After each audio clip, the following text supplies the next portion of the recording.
তোমাদের হচ্ছে, হ্যাঁ, আজকে আমি যেটা পড়াবো সেটা হচ্ছে কাউন্টার কারেন্ট মেকানিজম। হ্যাঁ, কাউন্টার কারেন্ট মেকানিজম অথবা কাউন্টার কারেন্ট মাল্টিপ্লায়ারও বলতে পারো। আর এটা হচ্ছে how concentrated urine is form আর how dilated urine is form. হ্যাঁ, তো এই প্রত্যেকটা কোশ্চেন যদি আসে পরীক্ষায়, তাহলে ম্যাক্সিমাম তোমাদের হচ্ছে 5 নাম্বারের জন্য আসে। হ্যাঁ, 5-এর বেশি আসে না। তো আজকে এখন আমি এটা যেটা দেখাচ্ছি সেটা হচ্ছে, খুব ভালো করে দেখো, এটা হচ্ছে কাউন্টার কারেন্ট মেকানিজম অথবা কাউন্টার কারেন্ট মাল্টিপ্লায়ার। তো দেখো এটার মানে এই শব্দের মধ্যেই কিন্তু এই মেকানিজমটা, মানে যেটা আমি বুঝাতে চাচ্ছি সেটা হচ্ছে এই এই কাউন্টার কারেন্ট মাল্টিপ্লায়ারের মধ্যেই কিন্তু অ্যাকচুয়ালি এই বিষয়টা তোমরা বুঝতে পারবা। কাউন্টার মানে কি? কাউন্টার মানে হলো যে একটা আরেকটার অপোজিট। আর কারেন্ট মানে হচ্ছে কি, মানে ফ্লো।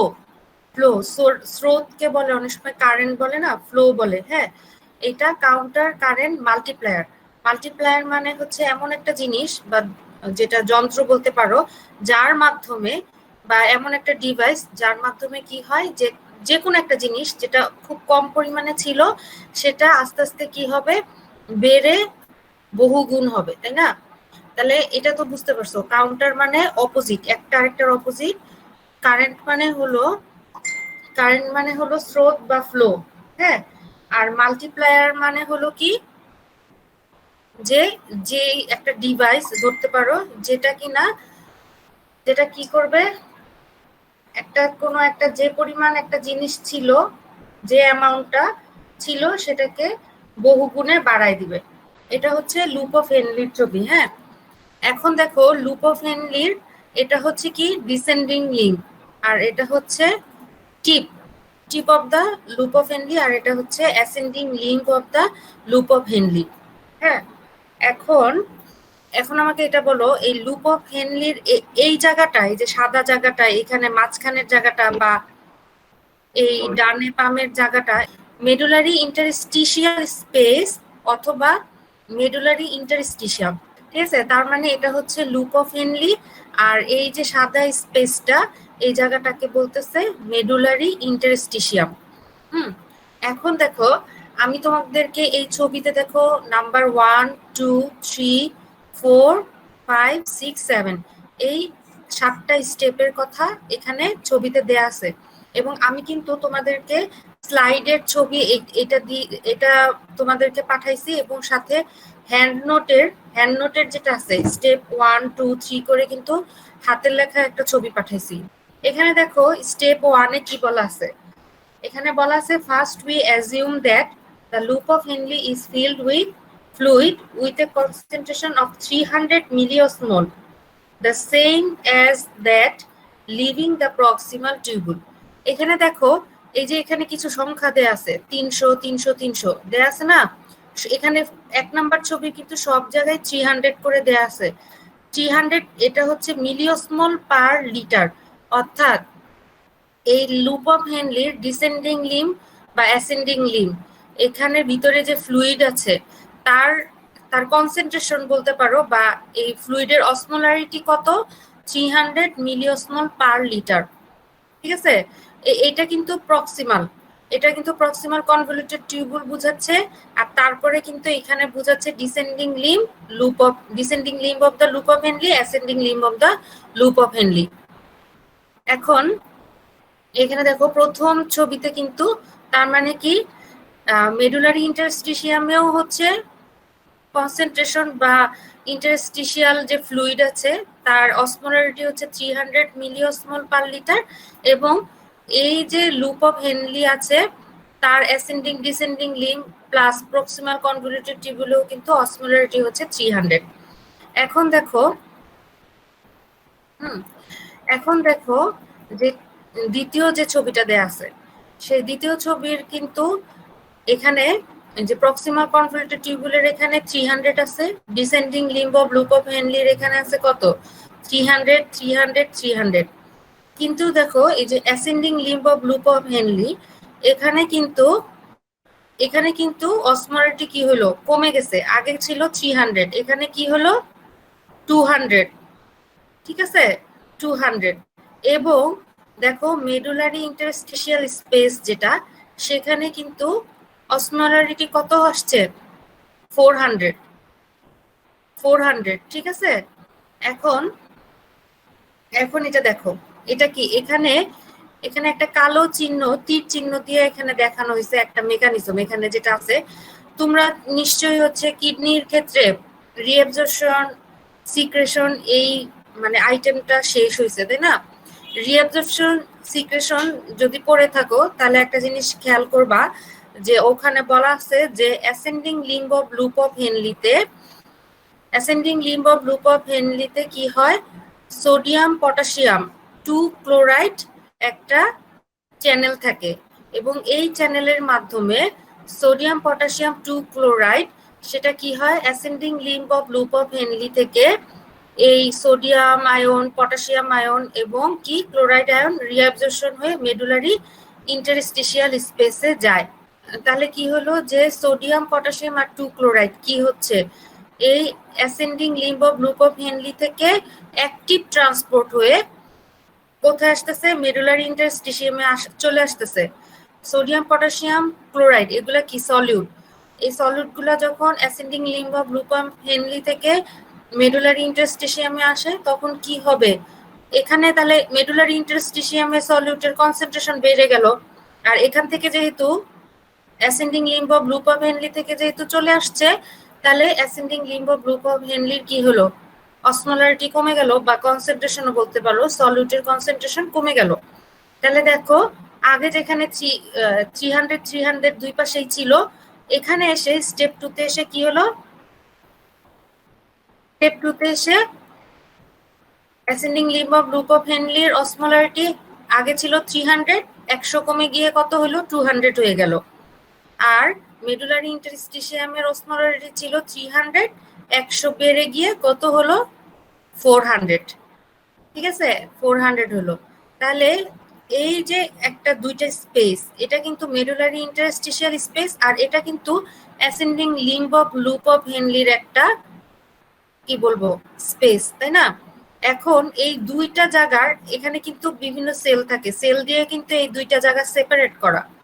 তাহলে এই দুইটা স্পেসের যে তোমার কনসেন্ট্রেশন গ্রেডিয়েন্ট হলো, কনসেন্ট্রেশন গ্রেডিয়েন্ট বলতে পারো, অথবা যে এখানের অসমোলারিটি আর হচ্ছে ascending limb of loop of হেনলির যে অসমোলারিটি, এই দুইটার পার্থক্য কত হলো বলতো, এখানে 200 আর এখানে 400, পার্থক্য হলো হচ্ছে 200।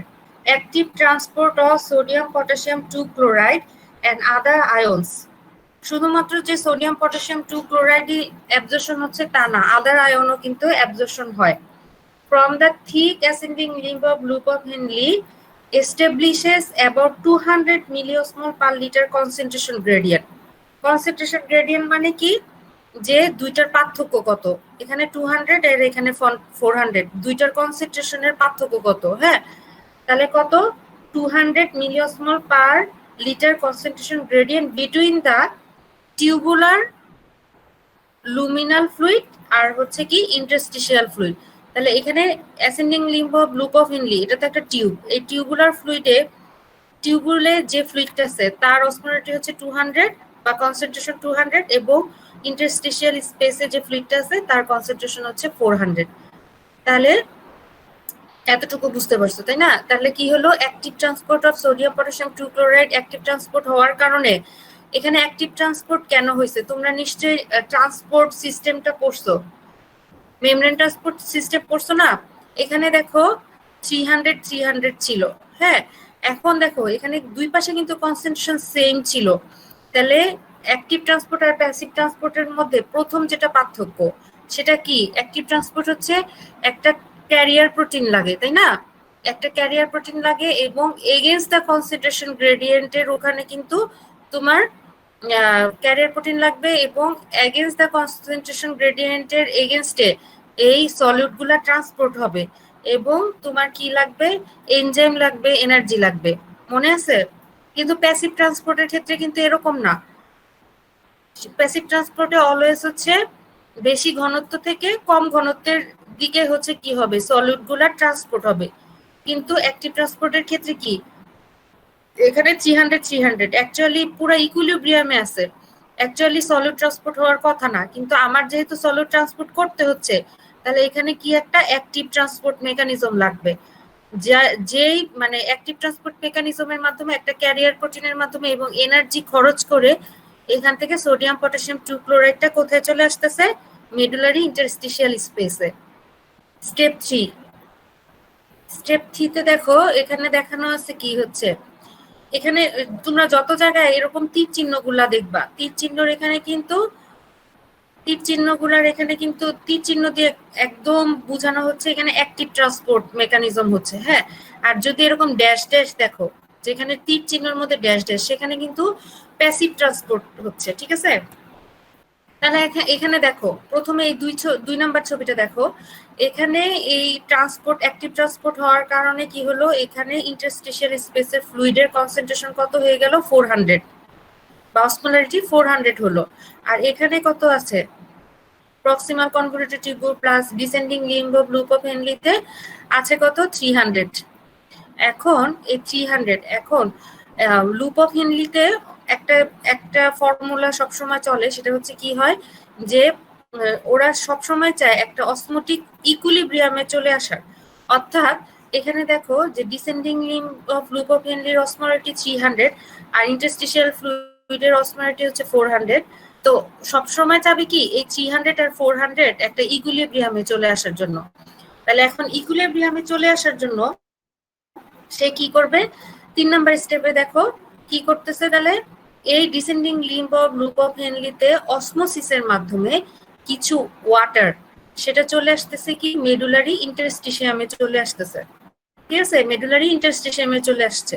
তাহলে দেখো স্টেপ 2 তে যখন সলিউটের কনসেন্ট্রেশন ছিল 300, এখন এখানে সলিউটও ছিল, সলিউটের সাথে সাথে কিন্তু ওয়াটারও থাকে, কিন্তু যখনই দেখলো পাশে এই যে কনসেন্ট্রেশন গ্রেডিয়েন্টটা বেড়ে গেছে, কনসেন্ট্রেশনটা বেড়ে গেছে, এখানে 300 আছে আর ইন্টারস্টিশিয়াল স্পেসে হয়ে গেছে 400, তখন কি করতে চাবে, একটা ইকুইলিব্রিয়ামে চলে আসতে চাবে। ডিসেন্ডিং লিম্ব আর ইন্টারস্টিশিয়াল স্পেসের যে সলিউটের কনসেন্ট্রেশন একটা ইকুইলিব্রিয়ামে চলে আসতে চাবে, তখন কি করবে, ডিসেন্ডিং লিম্ব থেকে ওয়াটার অসমোসিসের মাধ্যমে ইন্টারস্টিশিয়াল স্পেসে চলে আসবে। তো দেখো ডিসেন্ডিং লিম্বের এখানে যখন ওয়াটারটা অসমোসিসের মাধ্যমে ইন্টারস্টিশিয়াল স্পেসে চলে আসবে, তার মানে কি ডিসেন্ডিং লিম্বে ওয়াটার কমে যাচ্ছে, কিন্তু সলিউটের কিন্তু কোনো ট্রান্সপোর্ট হচ্ছে না। তাহলে আলটিমেটলি কি, যে পানি কমে যাচ্ছে কিন্তু সলিউট ঠিকই আছে, তাহলে কি এখানের কনসেন্ট্রেশনটা কি হবে, আবার বেড়ে যাবে। তাহলে দেখো স্টেপ 2 তে 300 ছিল, এখানে কত হচ্ছে, 400।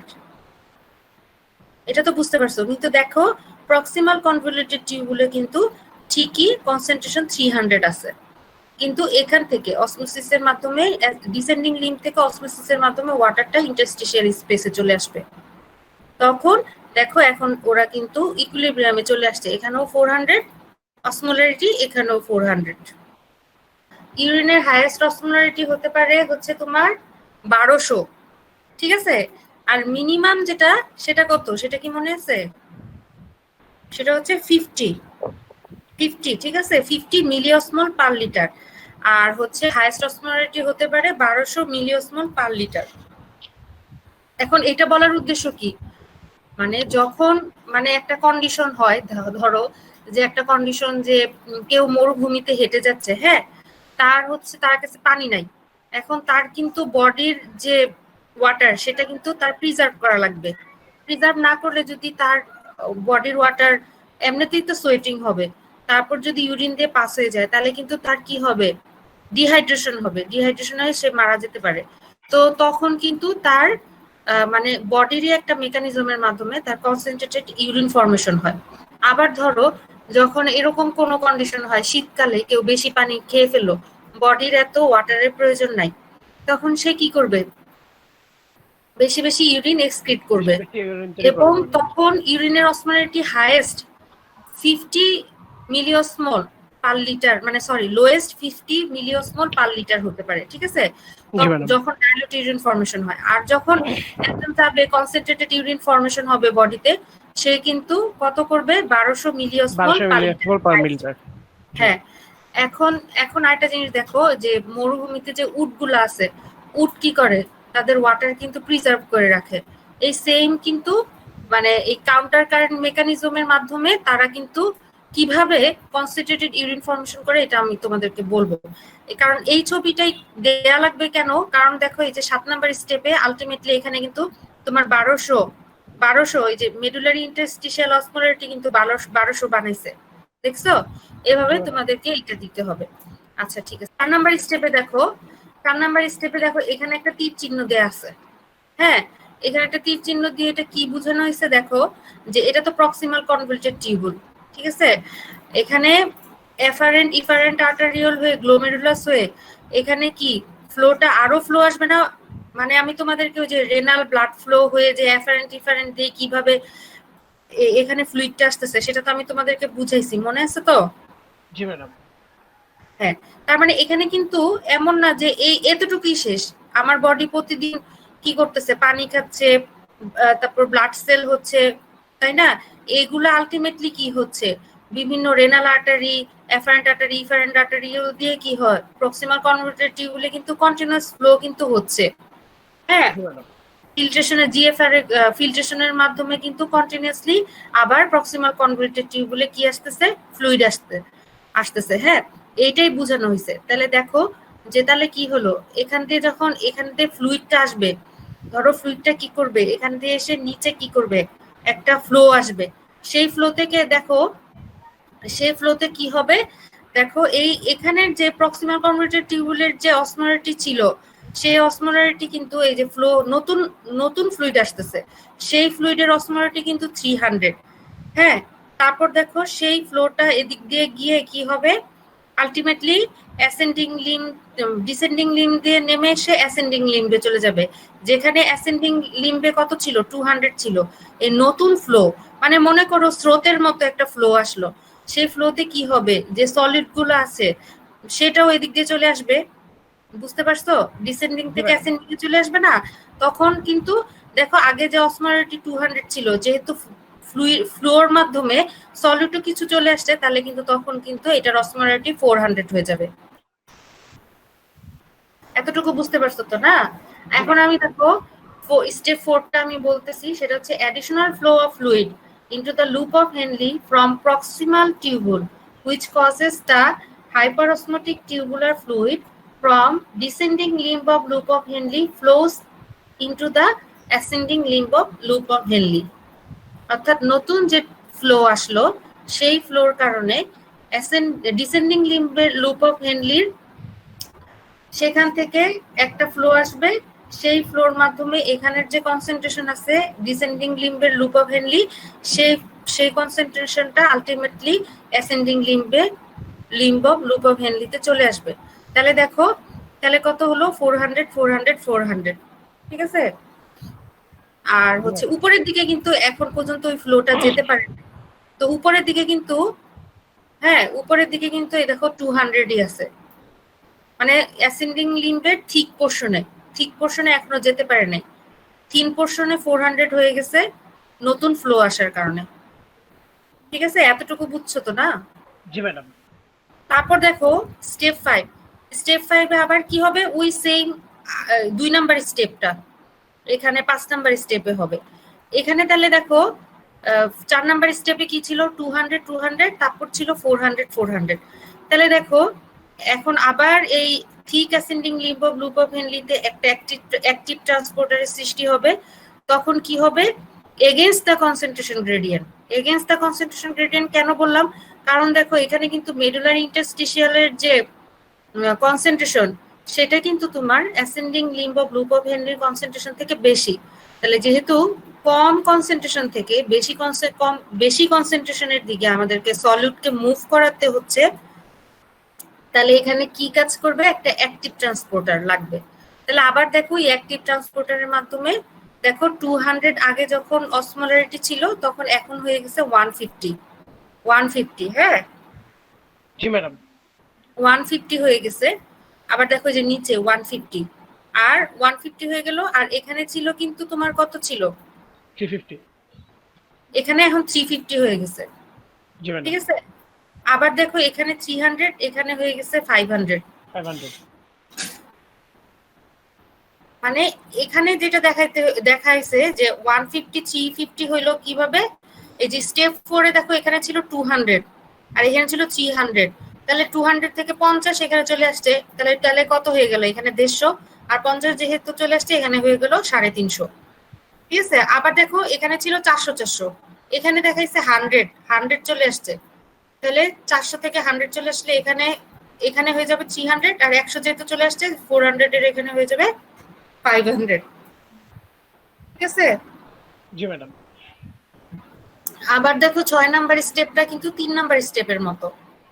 আবার যেহেতু এখানে কনসেন্ট্রেশন বেড়ে গেছে মেডুলার ইন্টারস্টিশিয়ামে, সে যাবে একটা ইকুইলিব্রিয়ামে আসার জন্য, তখন আবার কি হবে, ওয়াটারটা অসমোসিস হয়ে আবার চলে আসবে মেডুলারি ইন্টারস্টিশিয়ামে। তখন দেখো ডিসেন্ডিং লিম্ব আর হচ্ছে মেডুলারি ইন্টারস্টিশিয়ামের যে ফ্লুইডের যে অসমোলারিটি সেটা কিন্তু অনেকটা ইকুইলিব্রিয়ামে চলে আসছে। এখানে 350 350, এখানে 500 500 500 500। ঠিক আছে, এখন দেখো 6 নম্বর স্টেপের পরে দেখো রিপিট স্টেপ 4 to 6, অর্থাৎ এই 4 to 6 পর্যন্ত স্টেপটা চলতেই থাকবে। রিপিটেডলি চলার কারণে আলটিমেটলি দেখো আমাদের এই মেডুলারি ইন্টারস্টিশিয়ামের অসমোলারিটি হাইয়েস্ট কত পর্যন্ত হতে পারে, 1200। ঠিক আছে, জি তাহলে ম্যাডাম। 1200 পর্যন্ত হলো। ঠিক আছে, তাহলে এখন দেখো যতটুকু মানে বোঝার দরকার এতটুকু বুঝার, বেশি কোনো কিছু বুঝার দরকার নাই, কিন্তু তোমাদের কিন্তু ছবিটা বারে বারে প্র্যাকটিস করতে হবে, কারণ তোমরা এই যে এই সংখ্যাগুলো যদি না মনে রাখো না, এবং কখন 400 হলো, কখন 200 হলো, কখন 150, কখন 350, এগুলা বারবার মানে মনে রেখে রেখে বারবার ছবিটা আঁকবা। মেইনলি হচ্ছে ছবি, পরীক্ষায় হচ্ছে মেইন হচ্ছে ছবি, প্রথমে ছবি দিবা, তারপর টান টান দিয়ে তাড়াতাড়ি করে স্টেপ গুলোর একটু একটু বর্ণনা দিয়ে দিবা।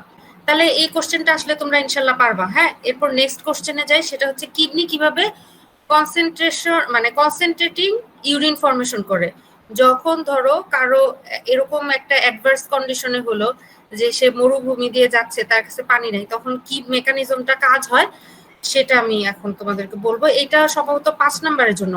আমি তোমাদেরকে মানে যে স্লাইড গুলো দিছি আমি একটু বেশি দিয়ে ফেলছি, বুঝছো, এটা আসলে 10 নাম্বারের জন্য। তোমাদের এই লেভেলে এত বেশি দরকার নাই, যতটুকু দরকার আমি এখন বলে দিব, আর এক্সেস স্লাইড গুলা তোমাদের দরকার নাই। এটা তো বুঝলা, এটা যদি রিটেনে আসে তাহলে এই ছবিগুলো 7টা ছবি দিবা আর 7টার বর্ণনা একটু দিবা। হ্যাঁ, এবার দেখো যে কনসেন্ট্রেটিং ইউরিন ফর্ম করতে গেলে কি মেকানিজম।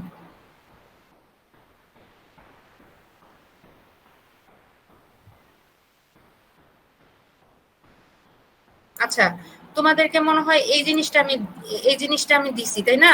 এই স্লাইডটা কিন্তু লাগবে। ধরো ধরো মানে প্রথমে যদি একটা আসলো যে কাউন্টার কারেন্ট মেকানিজম বা কাউন্টার কারেন্ট মাল্টিপ্লায়ার, হ্যাঁ, ডেসক্রাইব, এরকম যদি থাকে তাহলে একটুখানি বলতে হবে না যে কাউন্টার কারেন্ট মাল্টিপ্লায়ার জিনিসটা কি। তারপর তুমি 7টা ছবি দিবা, তারপর 7টার একটু একটু বর্ণনা দিলা। তাহলে কাউন্টার কারেন্ট মাল্টিপ্লায়ার হচ্ছে the repetitive reabsorption of sodium chloride. আমি এটা আগে তোমাদেরকে কেন ডেফিনেশনটা বলি নাই, কারণ আগে বললে তোমরা বুঝতে না, এখন দেখো বুঝো কিনা। The repetitive reabsorption of the sodium chloride by the thick ascending limb of loop of Henle and continued inflow of new sodium chloride from the proximal tubule into the loop of Henle produces about a 200 milliosmol per liter concentration gradient between the tubular lumen and interstitial fluid. এটা কি বুঝতে পারছো? জি ma'am.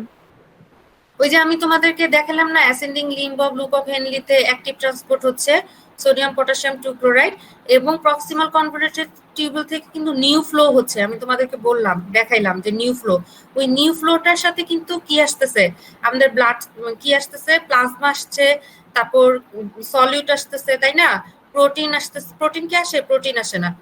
তোমাদের glucose আসতেছে, ঠিক আছে, urea আসতেছে, ম্যাগনেসিয়াম আসতেছে, ক্যালসিয়াম আসতেছে, এগুলা কিন্তু আসে। ঠিক আছে, কিন্তু এখানে বেশিরভাগ সোডিয়াম ক্লোরাইডটাকে বেশি হাইলাইট করছে আর কি। তাহলে এতটুকু বুঝছো?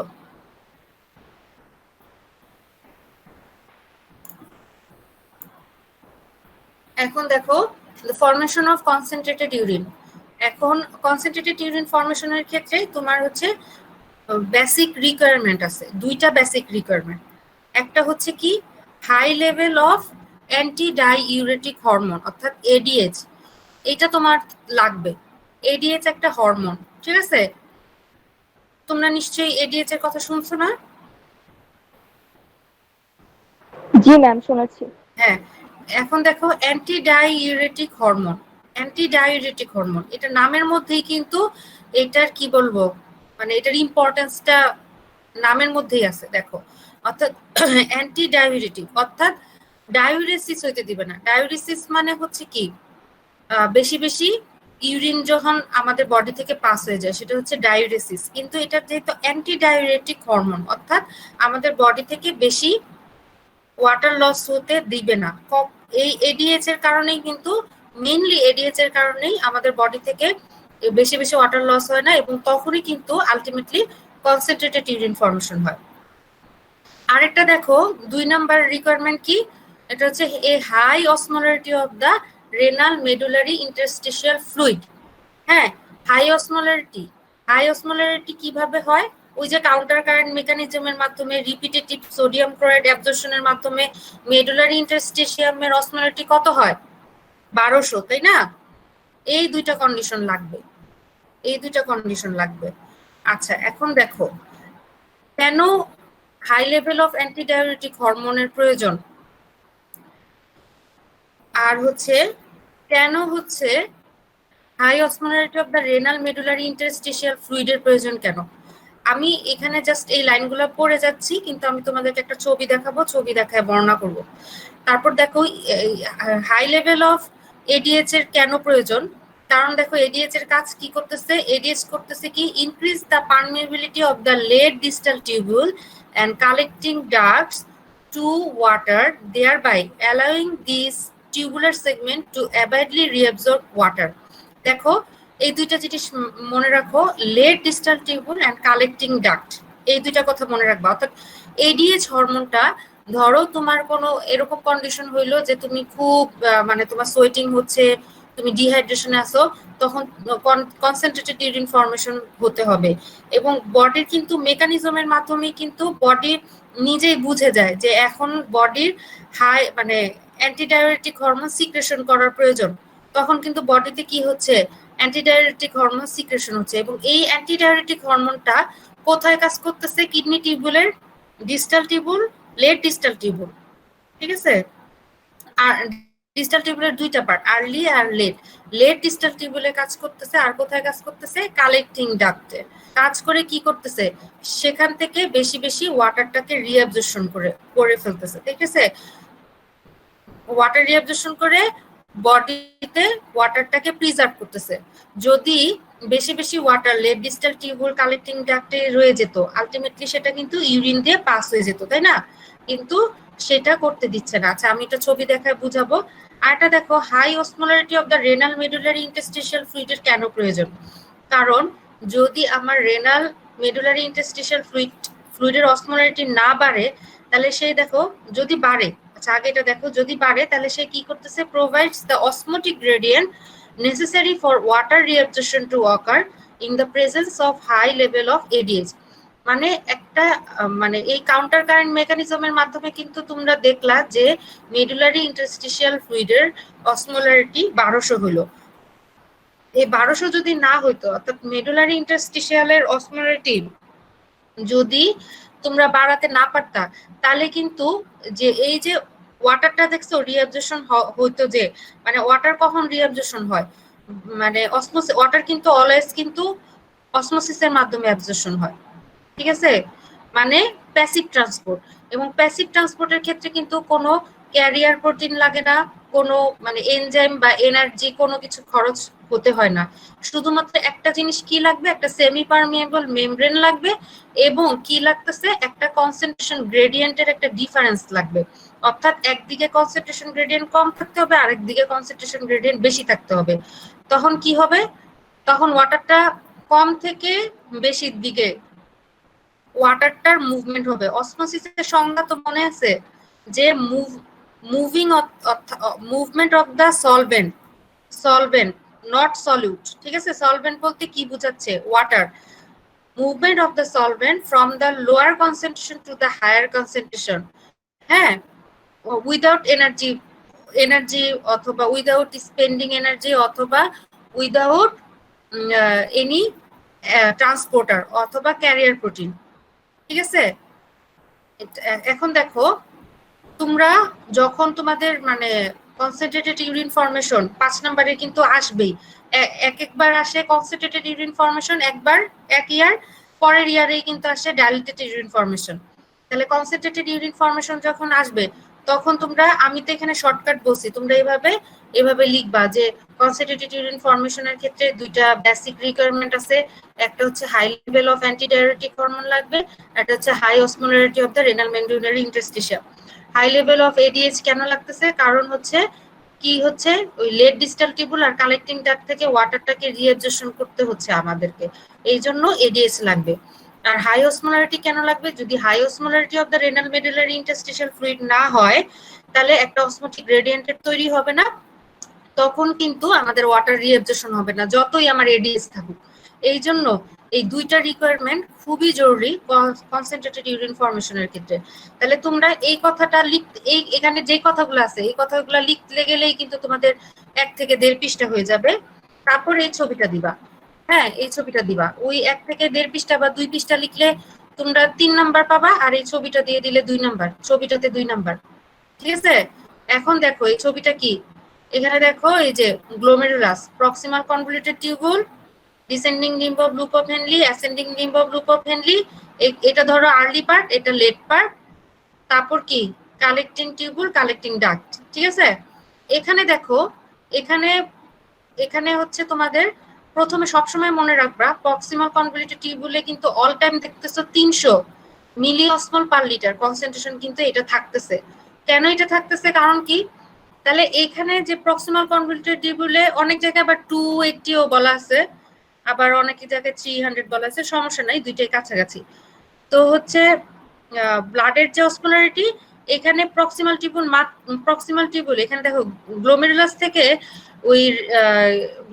থেকে রেনাল ব্লাডের যে ফ্লুইডটা বা প্লাজমাটা মাত্র ফিল্ট্রেশন হয়ে এখানে আসছে। তাহলে ওই রেনাল আর্টারি বা গ্লোমেরুলাসে যে ব্লাডের যে অসমোলারিটিটা ছিল, সেটার অসমোলারিটি এবং প্রক্সিমাল কনভলিউটেড টিউবুলের অসমোলারিটি কিন্তু সেম। তারপর দেখো কিডনি টিউবুল দিয়ে এভাবে যেতে যেতে কিন্তু কিছু আয়ন বা কিছু ওয়াটার এই অ্যাবজর্পশনের মাধ্যমে আলটিমেটলি কিন্তু এদিক দিয়ে এসে কি হবে, ইউরিনটা চলে যাবে, তাই না? এরকম তোমাদেরকে আমি ছবি দেখাইছিলাম, এখান দিয়ে এসে তারপর মাইনর ক্যালিক্স, মেজর ক্যালিক্স হয়ে তারপর ইউরেটার হয়ে যাবে, এরকম আমি কিন্তু দেখাইছি। এখানে দেখো তাহলে 300 হলো, তারপর দেখো নিচে নামতে নামতে এখান থেকে কিন্তু ওয়াটারটা, এই দেখো ডটেড অ্যারো মানে ড্যাশ ড্যাশ দিয়ে অ্যারোটা দেয়া আছে, অর্থাৎ এখানে কি হচ্ছে ওয়াটারটা বলতো, প্যাসিভ ট্রান্সপোর্ট অর্থাৎ অসমোসিসের মাধ্যমে অ্যাবজর্পশন হয়ে যাচ্ছে। হ্যাঁ, তাহলে দেখো এখানে 300 ছিল, এখানে ফ্লুইডও ছিল, এখানে কিছু সলিড ছিল, তার থেকে যদি ওয়াটারটা কিছু লস হয়ে যায় তখন কি হবে, তখন কিন্তু আলটিমেটলি কনসেন্ট্রেশন বেড়ে যাবে। তারপর দেখো আরো এরকম এর নিচে আস্তে আস্তে আরো ওয়াটার অ্যাবজর্পশন হয়ে টিপে গিয়ে 1200 মিলিঅসমল পার লিটার হচ্ছে। আবার দেখো এখানে যখন অ্যাসেন্ডিং লিম্ব দিয়ে এই ফ্লুইডটা আসতেছে, তখন কিন্তু এবার কিন্তু কোনো ওয়াটার অ্যাবজর্পশন হচ্ছে না, হচ্ছে কি সোডিয়াম ক্লোরাইড, ঠিক আছে। সোডিয়াম ক্লোরাইড অ্যাবজর্পশন হচ্ছে, তখন কিন্তু অসমোলারিটিটা আবার একটু কমে যাবে না, এবার সলিউট অ্যাবজর্পশন হয়ে যাচ্ছে, তাহলে ওয়াটারটা রয়ে যাচ্ছে, ঠিক আছে, ওয়াটার অ্যাবজর্পশন হচ্ছে না, তাহলে কিন্তু অসমোলারিটি আবার এখানে আস্তে আস্তে 600 হয়ে গেল। এবার দেখো আবার ঠিক ascending limb of loop of Henley, এখানে কি ট্রান্সপোর্টার বলতো, নামটা হচ্ছে সোডিয়াম পটাশিয়াম 2 ক্লোরাইড ট্রান্সপোর্টার, ঠিক আছে। এই ট্রান্সপোর্টারের মাধ্যমে সোডিয়াম পটাশিয়াম ক্লোরাইড এছাড়াও আরো কিছু সলিউট এখানে অ্যাবজর্পশন হয়, এখানে কিন্তু সবচেয়ে বেশি সলিউট অ্যাবজর্পশন হয়। হয়ে দেখো কোথায় টিপে ছিল 1200, তারপরে এখানে আসছে হয়েছে 600, আলটিমেটলি এখানে আস্তে আস্তে কত হয়ে গেল, 100, ঠিক আছে, 100 হলো। তারপর দেখো এই জায়গাটা হচ্ছে আর্লি ডিস্টাল টিউবুলে 100 কত হলো, 100। তারপর দেখো সে এখন যাচ্ছে লেট ডিস্টাল টিউবুলের, এখান থেকে কি হচ্ছে, এখান থেকে ফ্লুইডটা আসতেছে, তখন কি হচ্ছে আস্তে আস্তে ওয়াটার অ্যাবজর্পশন হচ্ছে, সলিউটও হচ্ছে, কিন্তু এখান থেকে ওয়াটারটা বেশি অ্যাবজর্পশন হয়। আলটিমেটলি কি হচ্ছে, আবার কি অসমোলারিটি বেড়ে যাচ্ছে না, 300 হয়ে গেছে, ঠিক আছে। এবং এখানে কিন্তু এডিএইচ অ্যান্টিডায়োটিক হরমোনটা কাজ করতেছে এই লেট ডিস্টাল টিউবুলে এবং কালেক্টিং টিউবুলে, ঠিক আছে। এখন দেখো তাহলে লেট ডিস্টাল টিউবুল এবং কালেক্টিং টিউবুলে এই যে ওয়াটার অ্যাবজর্পশন হইতে হইতে দেখো কত হইলো, 600 হইলো, ঠিক আছে। তাহলে late distal tubule, collecting tubule এবং কালেক্টিং ডাক্টেও কিন্তু তোমার এডিএইচ কাজ করে। তাহলে দেখো এখানেও কিন্তু ওয়াটার রিঅ্যাবজর্পশন হচ্ছে। আলটিমেটলি এই ওয়াটার রিঅ্যাবজর্পশন হইতে হইতে এখানে কিন্তু সলিডও দেখাইতেছে, সোডিয়াম ক্লোরাইড, ইউরিয়া, এগুলোও অ্যাবজর্পশন হচ্ছে, কিন্তু ওই ওয়াটার অ্যাবজর্পশন হওয়ার থেকে এই সলিড অ্যাবজর্পশনটা খুবই কম। আলটিমেটলি দেখো নামতে নামতে তাহলে এখানে 300 হইলো, এখানে 600 হলো, আস্তে আস্তে কত হয়ে গেল, ইউরিনের অসমোলারিটি কত হয়ে গেল, 1200। শোনো ডাইটনে কিন্তু একটা চার্ট আছে, হ্যাঁ, ওইখানে অনেকগুলা হরমোন আছে, অ্যানজিওটেনসিন 2, তারপরে অ্যালডোস্টেরন, এডিএইচ, মানে কোনটা কিডনির কোন কোন পার্টে কাজ করে, বুঝছো। এটা কিন্তু তোমাদের এমসিকিউর জন্য আসতে পারে যে কোন হরমোনটা কিডনির, সব হরমোন কিন্তু সব জায়গায় কাজ করে না, ঠিক আছে। যেমন এডিএইচ যেমন late distal tubule, collecting duct, এই 3টা জায়গায় কাজ করে, হ্যাঁ, অন্য জায়গায় কিন্তু সে কাজ করতে পারবে না, প্রক্সিমাল বা ডিসেন্ডিং লিম্বে কিন্তু সে কাজ করে না, হ্যাঁ।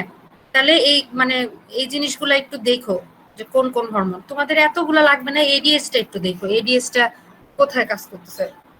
আচ্ছা, তারপরেও যদি দেখো একটুখানি যদি লাগে তাহলে এই জিনিসটা একটু দিতে পারো।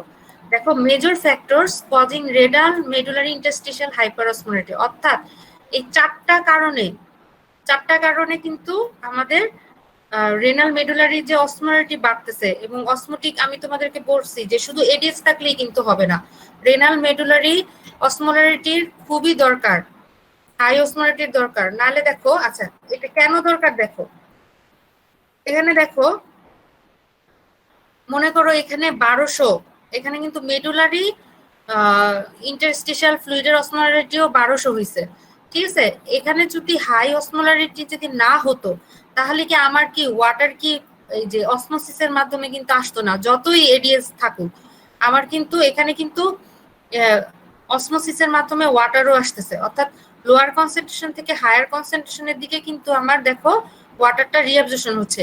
যদি মেডুলারি ইন্টারস্টিশিয়াল ফ্লুইডের অসমোলারিটি না বেশি থাকতো তাহলে কি এটা পসিবল ছিল? তাহলে এটা বুঝছো তো কেন এডিএইচ হচ্ছে তোমার, এডিএইচ হরমোন সিক্রেশনে এই 3টা টিউবুলে কাজ করে ওয়াটার রিঅ্যাবজর্পশন করাচ্ছে, প্লাস মানে একটা হাই মেডুলারি ইন্টারস্টিশিয়াল ফ্লুইডের অসমোলারিটির কারণে যে অসমোটিক গ্রেডিয়েন্টটা তৈরি হচ্ছে তার কারণেও কিন্তু ওয়াটার রিঅ্যাবজর্পশন হচ্ছে, ঠিক আছে। জি ম্যাডাম। এখন দেখো যদি একটু বেশি লিখতে চাও তাহলে এই কথাটা লিখতে পারো, এই কথাগুলা, এই চাপটা, হ্যাঁ, যে মেডুলারি ইন্টারস্টিশিয়াল ফ্লুইডের যে অসমোলারিটি বাড়ছে, এটা কিভাবে বাড়ে, একটা তো ওই যে কাউন্টার কারেন্ট মেকানিজমের মাধ্যমে, ঠিক আছে। দেখো আমি বলি তোমরা শুনো, active transport of the sodium potassium chloride and other ions out of the thick ascending limb of loop of Henle into the medullary interstitium, plus active transport of the ion from the collecting ducts into the medullary interstitium, passive diffusion of large amount of urea from the inner medullary collecting duct। তাহলে এই জিনিসটা দেখো, passive diffusion of the large amount of urea, হ্যাঁ, from the inner medullary collecting duct. আচ্ছা এই জিনিসটা দেখো, এখানে passive diffusion of large amount of urea from the inner medullary collecting duct, দেখো এটা বুঝতে পারছো? তাই দেখো ইউরিয়া, এই দেখো ইনার মেডুলারি কালেক্টিং ডাক্ট কেন বলছে, এই অংশটুকু কিডনির 2টা পার্ট, একটা হচ্ছে কর্টেক্স আর মেডুলা, তাই না, ক্রস সেকশন করলে এই দেখো এতটুকু অংশ কিন্তু কালেক্টিং, প্রথমে কালেক্টিং টিউবুল, কালেক্টিং ডাক্টটা কিন্তু মেডুলার মধ্যে পড়তেছে, তাই না। এই মেডুলার এখানে দেখো ইউরিয়াটা কি হচ্ছে, প্যাসিভ ডিফিউশন হয়ে চলে আসতেছে না কিডনি টিউবুল থেকে, কালেক্টিং ডাক্ট থেকে কোথায় আসতেছে, মেডুলারি ইন্টারস্টিশিয়ামে চলে আসতেছে। তাহলে ইউরিয়াটা এসেও কিন্তু কি করতেছে, মেডুলারি ইন্টারস্টিশিয়াল ফ্লুইডের অসমোলারিটি বাড়ায় দিচ্ছে, and reabsorption of only small amount of water from the medullary কি লেখা, from the medullary tubules far less than solute. ওই যে আমি এটা তোমাকে বলছি, এটা তোমাদেরকে বলছি, সেটা হচ্ছে কি যে দেখো এখানে কিন্তু ওয়াটারটাও অ্যাবজর্পশন হচ্ছে, তারপর কিছু সলিউটও হচ্ছে, কিন্তু ওয়াটার যে পরিমাণে অ্যাবজর্পশন হচ্ছে, এখানে কি বলছে যে from the medullary tube far less than solute। আচ্ছা, যে পরিমাণে সলিউটটা অ্যাবজর্পশন হচ্ছে, ওয়াটার কিন্তু তার চেয়ে কম পরিমাণে অ্যাবজর্পশন হচ্ছে, ঠিক আছে? এখানে এখানে এসে মানে এখানে ওয়াটারও অ্যাবজর্পশন দেখাচ্ছে, সোডিয়াম ক্লোরাইডও দেখাচ্ছে, ইউরিয়াও দেখাচ্ছে, তাই না? কিন্তু ওয়াটারটা যে অ্যাবজর্পশন হচ্ছে সেটার পরিমাণ খুবই কম। হ্যাঁ, ওয়াটার যদি বেশি বেশি অ্যাবজর্পশন হয়ে যেত তাহলে কিন্তু মেডুলারি ইন্টারস্টিশিয়াল ফ্লুইডের যে অসমোলারিটি সেটা কিন্তু বাড়তো না, তাহলে কিন্তু কমে যেত, তাই না? বুঝতে পারছো তো? জি ম্যাডাম। আচ্ছা, তাহলে মানে এই কোশ্চেনে অ্যান্সার লিখতে গেলে এতটুকুই লিখতে হবে। প্রথমে লিখবা দুইটা বেসিক রিকোয়ারমেন্ট লাগে, হাই লেভেল অফ এডিএইচ, এবং এডিএইচটা কোন কোন কিডনি টিউবুলের কোথায় কোথায় কাজ করতেছে, কাজ করে কি করতেছে, এবং high renal medullary interstitial fluid লাগবে। কেন লাগবে? কারণ একটা অসমোটিক গ্রেডিয়েন্ট তৈরি করে ওয়াটার অ্যাবজর্পশনের জন্য। এবং তখন একটুখানি চারটা ওইটার আন্ডারে চারটা পয়েন্ট দিতে পারো যে রেনাল মেডুলারি ইন্টারস্টিশিয়াল ফ্লুইডের যে অসমোলারিটি বাড়ে, হ্যাঁ, এইটা বাড়ার জন্য চারটা ফ্যাক্টর দরকার। কোন চারটা ফ্যাক্টর সেটা তো বললামই, সোডিয়াম ক্লোরাইডের অ্যাক্টিভ অ্যাবজর্পশন হবে, তারপর কিছু সলিউটের অ্যাক্টিভ অ্যাবজর্পশন হবে, ইউরিয়ার অ্যাবজর্পশন হবে, এবং কি হবে যে ওয়াটার যে অ্যাবজর্পশন হবে সেটার পরিমাণ খুবই কম সলিউট থেকে। ঠিক আছে, এটা শেষ। এখন দেখো ওই ছবিটা যেহেতু আমি তোমাদেরকে পড়াইছি, সাথে সাথে আমি এই ছবিটাও দেখাই দিচ্ছি। এই ছবিটা হচ্ছে কিভাবে ডাইলুটেড ইনফরমেশন হয়, একটার সাথে একটা কোরিলেট করো। হ্যাঁ, এখানে জাস্ট ডাইলুটেড ইনফরমেশনের ক্ষেত্রে একটাই শর্ত, সেটা হচ্ছে যে কনসেন্ট্রেটেড ইউরিনের ক্ষেত্রে আমার অবশ্যই এডিএসটা দরকার ছিল। এখানে ডাইলুটেড ইনফরমেশনের ক্ষেত্রে তখন আমার বডিতে কোনো এডিএস সিক্রেশন হবে না, এবং এডিএস এসে কোনো কিডনি টিউবুলে কাজ করবে না। বুঝতে পারছো? এখানে দেখো ওই আগেরটার মতোই 300 প্রক্সিমাল কনভলিউটেড টিউবুলে 300 ছিল। তারপর এখানে আস্তে আস্তে কি হলো, একটু একটু ওয়াটার রিঅ্যাবজর্পশন হলো, তখন হয়ে গেল 400। আস্তে আস্তে তারপর আরো ওয়াটার রিঅ্যাবজর্পশন হলো, এখানে টিপে এসে 600 হলো। তারপর দেখো এখন ascending limb of loop of হেনলিতে কি হচ্ছে, সলিউটের রিঅ্যাবজর্পশন হচ্ছে, সোডিয়াম ক্লোরাইড, পটাশিয়াম, আরো কিছু সলিউট অ্যাবজর্পশন হয়ে আলটিমেটলি আর্লি ডিস্টাল টিউবুলে এসে অসমোলারিটি হয়ে গেল 100। ওই কনসেন্ট্রেটেড ইউরিনের ক্ষেত্রেও কিন্তু সেম ছিল। এই পর্যন্ত সেম ছিল না, মানে এখানে যে 100 ছিল ওইখানেও কিন্তু 100 ছিল, দেখো এখানেও 100 আছে, কিন্তু ওইখানে আবার এই মেডুলারি ইন্টারস্টিশিয়ামের অসমোলারিটি 1200, টিপে 1200, ঠিক আছে? কিন্তু এখানে কিন্তু ডাইলুটেড ইউরিন ফরমেশনের ক্ষেত্রে এখানে কিন্তু টিপে 600। শোনো, এখানে কিন্তু তোমরা ছবিগুলো ভালো করে প্র্যাকটিস করবা। যদি একটা খুব সুন্দর করে ছবি দিয়ে এটা এটা একটু বর্ণনা অল্প করে দিলেও তোমাদের ফুল মার্কস আসবে, বুঝছো? ছবিটা মেইন। তাহলে দেখো আর্লি ডিস্টাল টিউবুলে 100 হইলো অসমোলারিটি, এখানে সলিউট অ্যাবজর্পশন হচ্ছে, কিন্তু আগের ছবিতে কিন্তু এখানে কিন্তু ওয়াটারও অ্যাবজর্পশন দেখাইছে। দেখো কনসেন্ট্রেটেড ইউরিন ফরমেশনের ক্ষেত্রে যে ছবিটা সেখানে কিন্তু ওয়াটার অ্যাবজর্পশনও দেখাইছে, এডিএসটা নাই, যার কারণে শুধু সলিউট অ্যাবজর্পশন হচ্ছে, এখানে ওয়াটার অ্যাবজর্পশন হচ্ছে না। তাহলে দেখো আরো সলিউট চলে যাচ্ছে, তাই না? তাহলে এখানে দেখো 100ই আছে। তাহলে এখন দেখো আরো নিচে নামতে নামতে এখান দিয়ে আরো কিছু সলিউট অ্যাবজর্পশন হচ্ছে, হয়ে দেখো 100 থেকে অসমোলারিটি আরো কমে গেল, 70 চলে আসলো। ওই আগের ছবিতে কিন্তু এই দিক দিয়েও দেখাইছে যে ওয়াটার রিঅ্যাবজর্পশন হচ্ছে, কিন্তু এখানে যেহেতু এবার এডিএস নাই, এখানে কিন্তু ওয়াটার রিঅ্যাবজর্পশন দেখায় নাই, শুধু সোডিয়াম ক্লোরাইড রিঅ্যাবজর্পশন দেখাইছে। তাহলে দেখো 70 থেকে আরো কমতে কমতে অসমোলারিটি কত চলে আসলো, 50। এখন দেখো ডাইলুটেড ইনফরমেশনের ক্ষেত্রে আমি তোমাদের যে হ্যান্ড নোট দিছি সেটা যদি লিখে থাকো সেটা পাশে রাখো, পাশে রেখে দেখো প্রথম লাইনটা যেটা দিলাম সেটা হচ্ছে when there is a large excess of water in the body, the kidney can excrete as much as 20 liter per day of dilute urine with a concentration as low as কত 50 milliosmol per liter। তাহলে highest কত litre urine pass করবে, 20 litre, osmolarity কত হবে সেটা লো 50, 0.5 litre per day. মানে মানে কারো যদি এরকম হয় ডিহাইড্রেশন হয় তাহলে তার লোয়েস্ট ইউরিন ফরমেশন পার ডেতে কত হবে 0.5 লিটার, এবং তখন অসমোলারিটি হবে 1200 মিলিঅসমোল পার লিটার, তাই না? আর যখন ডাইলুটেড ইউরিন ফরমেশন হবে তখন কত হবে 20 লিটার পার ডে, এবং অসমোলারিটি কত হবে বলো বলো। ডাইলুটেড ইউরিনের ক্ষেত্রে ম্যাডাম হচ্ছে কি 1200 কত? 50 ম্যাডাম। হ্যাঁ হ্যাঁ 50। আচ্ছা দেখো তাহলে এটা গেল। এবার আসো দেখো তোমাদেরকে একটা মানে হ্যান্ড নোটের এখানে দিছিলাম ইনপিসিটি। ইনপিসিটি মানে প্রক্সিমাল কনভলভেটেড টিউবুল। এখন দেখো এই ছবিটা দেখো তোমরা, ছবির এখানে বলছে solute and water are reabsorb in equal proportion so remain isoosmotic to the plasma. মানে আমি হ্যান্ড নোট থেকে বলতেছি, হ্যান্ড নোটের কথাটা দেখো এবং ছবিটা দেখো। As fluid passes down the descending limb of loop of Henle, water is reabsorbed by the osmosis and the tubular fluid reaches equilibrium with medullary interstitium, which is very hypertonic, about 600 milliosmol per liter or 2 to 4 times to the osmolarity of the glomerular filtrate. আচ্ছা এই কথাটা কি বলছে বলো তো? বলছে যে যে প্রক্সিমাল কনভলভেটেড টিউবুলের যে অসমোলারিটি 300 সেটা হচ্ছে গ্লোমেরুলার ফিল্ট্রেটের অসমোলারিটির সমান।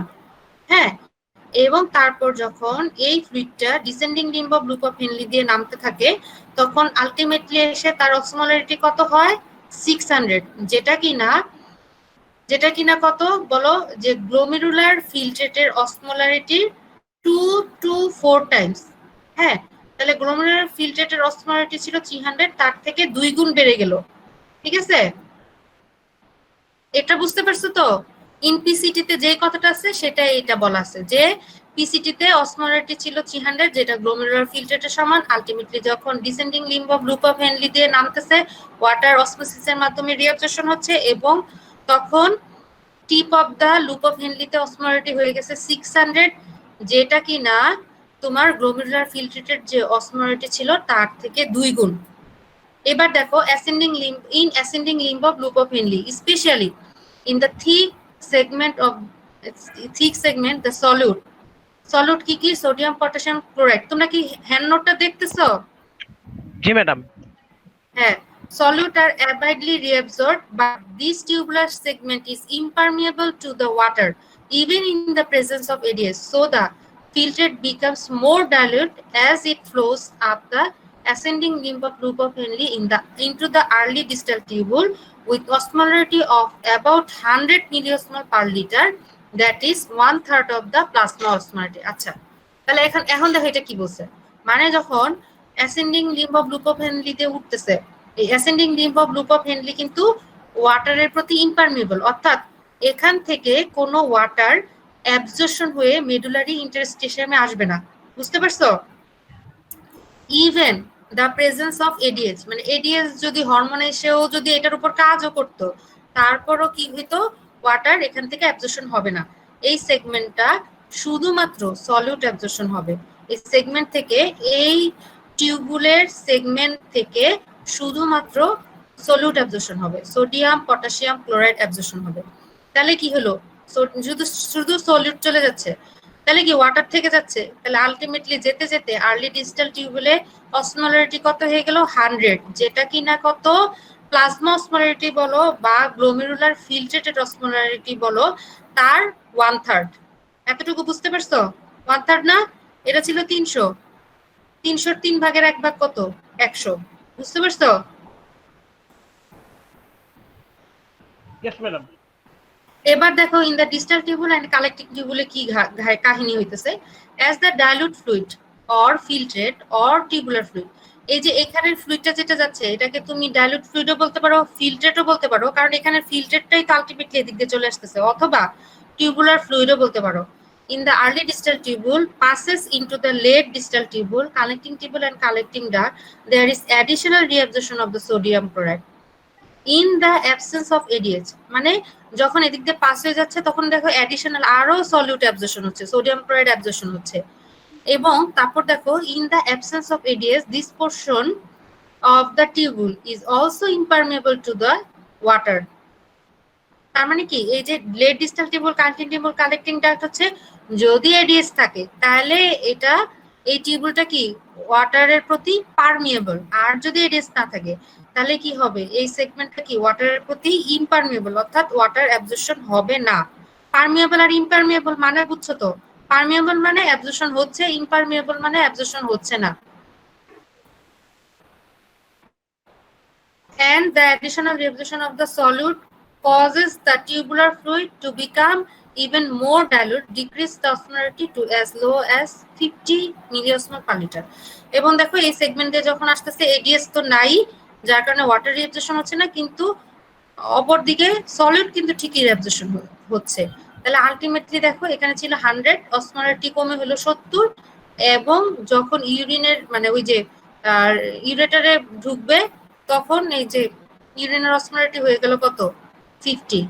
এভাবেই ডাইলিউট ইউরিন ফর্মেশন হয়। এবং তোমাদের এটা হ্যান্ড নোট যেটা দিছি এই ছবিটা দিয়ে হ্যান্ড নোটটা বর্ণনা করে দিবা।